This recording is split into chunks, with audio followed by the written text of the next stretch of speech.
My husband's real wife showed up on our wedding day. The sun rose slowly over Lagos, golden and relentless. My white gown shimmered under its light, its delicate lace hugging my frame like the promise of a perfect future. Today was supposed to be the happiest day of my life. I had dreamed of this day since I was a girl. My heart pounded with excitement as Mama adjusted my veil, whispering blessings in Yoruba, her eyes teary with pride. My bridesmaids flitted around the hotel suite, squealing and fixing their gele. And then my phone buzzed. I should have ignored it, but something made me pick it up. A message. Ask your husband about Ngozi before you say I do. My fingers froze around the phone. The sender was unknown. No photo, no trace. My heart dipped. Ngozi. I looked at the screen again. Was this someone's sick joke? I shook it off. Probably some jealous ex trying to ruin a good thing. My fiancé Emeka was everything I'd prayed for. Tall, respectful, successful. He worked at an oil firm in Port Harcourt and he moved heaven and earth to make our wedding special. He loved me, I knew he did, right? I didn't tell anyone. I buried the unease and walked down the aisle. Every eye on me, my heart heavier with each step. And that was when she appeared. She didn't walk in, she stormed in, dressed in a blood-red gown, hair wrapped in an elaborate gele and eyes as sharp as broken glass. The entire congregation turned. Whispers rippled through the pews like wildfire. The priest stopped mid-sentence. Stop this wedding. The woman screamed, her voice echoing off the cathedral walls. Emeka stiffened beside me. His hand slipped from mine. My chest tightened. I turned to him, but he was already stepping back away from me. Who was she? She marched straight up to the altar and pointed at me with long manicured fingers. I am his real wife, she said, and just like that the world stopped spinning. Chaos erupted, aunties fainted, my mother screamed. Emeka's uncle tried to push the woman out, but she stood firm like an Iroko tree. I am his legal wife, married in Enugu. Registry, traditional and church, I have proof. My throat tightened. Emeka avoided my gaze. His once confident stance reduced to a trembling mess. I wanted to scream, to slap him to disappear. Instead I whispered, "Is this true?" He didn't answer. The woman pulled out papers from her bag, photocopies of marriage certificates, church photos, even a child's birth certificate. Wait, a child? His daughter is 5, she said coldly. And I came here because this coward has refused to take responsibility. He blocked us and moved on like we never existed. Emeka finally spoke. I was going to tell you, I just needed time. Time? My wedding was already halfway done. Is this what you meant when you said your past was complicated? I asked, voice cracking. He looked at me then, truly looked and said nothing. And that silence was louder than his scream. The guests were cleared out. Just me, Emeka, Ngozi and my parents remained in the church office. My gown felt like chains, my heart a battlefield. Ngozi was surprisingly calm now, sipping malt like a guest at a bridal shower. He left when I was pregnant, she said. Said he needed time to think, then disappeared. I found out he moved to Lagos and started a new life. I kept quiet, but when I heard about this wedding, I knew I had to stop it. My mother was livid. My father looked betrayed. But I felt confused. I don't understand, I whispered. Why didn't you file a police report or take him to court? Ngozi gave a bitter laugh. Because I didn't want to hurt my child. I hoped he'd come back. And then I heard he was marrying you, so I came. And you? I turned to Emeka. Did you ever love me, or was I just a replacement? I loved you, he whispered. I still do. But I held my hand up. I didn't want to hear it. I walked out of the church, but this wasn't the end. 3 weeks later, Emeka tried to call. I didn't answer. My Instagram blew up with pity comments. Aunties called with gossip. I stayed silent. Then one day an envelope arrived. No sender. Inside, a photograph of Ngozi kissing a man, not Emeka. I flipped it over. A note was scribbled on the back. Are you sure she's telling the full truth? I froze. Another envelope came the next day. A USB drive. I plugged it in. Video footage. Ngozi arguing with a man. I need you to pretend to be my husband just one day. She deserves to suffer the way I did. My heart pounded. Was this all a setup? Was Ngozi even Emeka's real wife? I confronted Emeka. He denied everything. She was my ex, he said, but we broke up years ago. I didn't know she had a child. I didn't know she'd show up at the wedding. I swear on my life. I wasn't married to her. But she had documents. I shot back. Forged, he shouted. I did some digging. The marriage certificate is fake. The birth certificate, no father's name. That video, I just got it too. The walls spun around me. Had I been tricked by a woman trying to ruin me, or by a man hiding his sins? I didn't know what to believe anymore. I needed time, space, clarity. I moved in with my cousin in Abuja, but the story followed me. Newspapers ran the headline, "Bride left at altar as real wife crashes wedding." It was all anyone talked about. Then one night I received a message from a private number. "There's one more thing you should know. Ngozi's daughter, not Emeka's. Her real father is a politician. She used you to force a scandal so she could blackmail him, and it worked. Attached was a paternity test."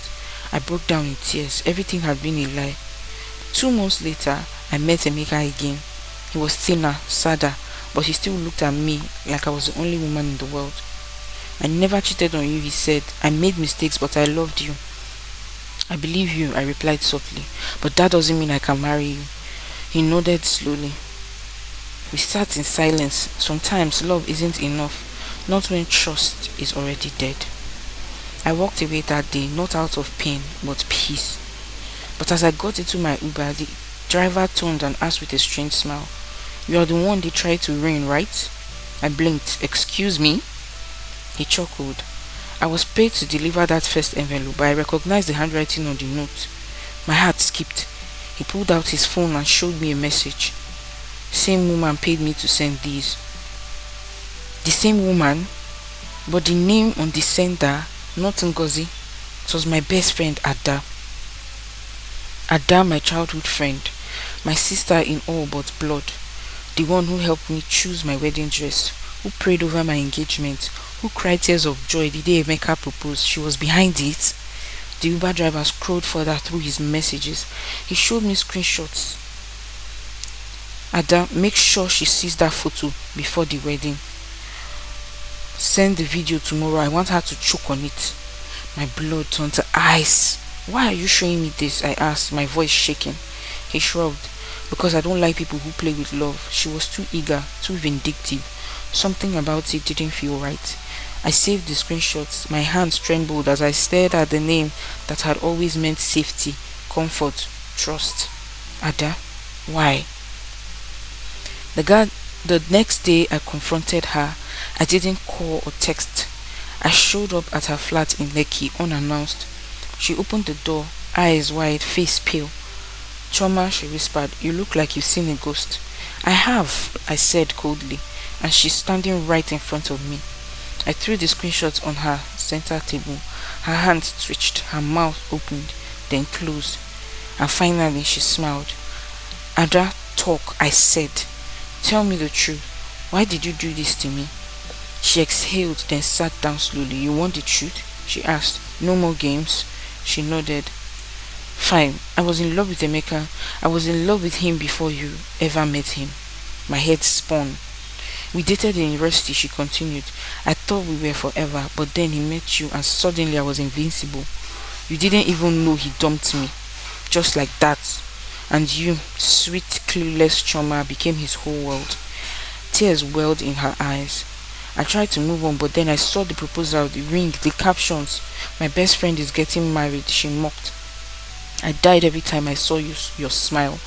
You could have talked to me," I said, voice breaking. "I would have walked away." She laughed bitterly. "I didn't want you to walk away. I wanted you to feel what I felt. That kind of betrayal, that sting, I wanted you broken."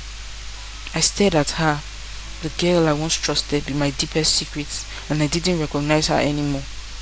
"You got what you wanted," I said. "I'm broken. But you are empty." And I walked out. Weeks passed. I didn't speak to Emeka, didn't speak to Ada. I was focused on rebuilding my life alone. But healing isn't a straight line. Some days I woke up crying, other days I felt angry, betrayed, confused. Emeka had lied by omission, Ada had lied with intention, and I was left in the ruins of a life I almost had. Then one night I received a call, a strange, rasping male voice. They both lied to you. Emeka and Ada were never the only ones. Look deeper into your past. Ask your father about Nze. Click no caller ID. I sat up in bed, trembling. Who was Nze? Why bring my father into this? The next day I traveled back to Enugu where my parents lived. My father was in the garden when I arrived, pruning hibiscus. He looked older somehow, worn. Papa, I said, who is Nze? He dropped the shears. He refused to speak at first, just shook his head, eyes misty. But I pressed. Who is he, Papa? After a long pause, he sat down under the mango tree and told me the truth. Nze was your mother's cousin, a dangerous man into rituals. He was obsessed with wealth and power. One night he came to our compound. You were just a baby. He offered me a deal to secure your future. Said he could bind you to a destiny of luxury through a spiritual bond. My throat went dry. What kind of bond? He hesitated. He said he would bind your heart to a path filled with desire and betrayal. That love would always come wrapped in lies, but you will never lack riches. I gasped. And you agreed? Tears streamed down his face.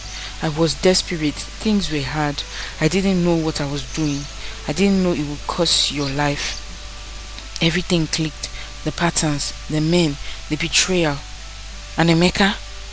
Just another puppet in a dark design. I went to the church the next morning. I prayed. I wept. I begged God to break the curse. I fasted for 3 days. On the third night I had a dream. I stood in front of a river. A woman emerged, clothed in blue light. Her eyes glowed. You have been chosen, not cursed, she said. The pain was to awaken your gift. Your destiny is not marriage, it is wisdom. You will help others escape what bound you. I woke up drenched in sweat. I knew what I had to do. 6 months later, I launched a YouTube channel, Love and Scars, a space where women share their stories of love, betrayal, survival, and healing. My first video, my husband's real wife showed up on our wedding day. It went viral. Messages poured in. Women from Nigeria, Ghana, Kenya, South Africa, all telling me their truths. Emeka messaged me once. I saw your video. I'm sorry for everything. I wish things were different. Ada never contacted me again, but I forgive them both because I was no longer the victim. I was the storyteller, and this was only the beginning. The end.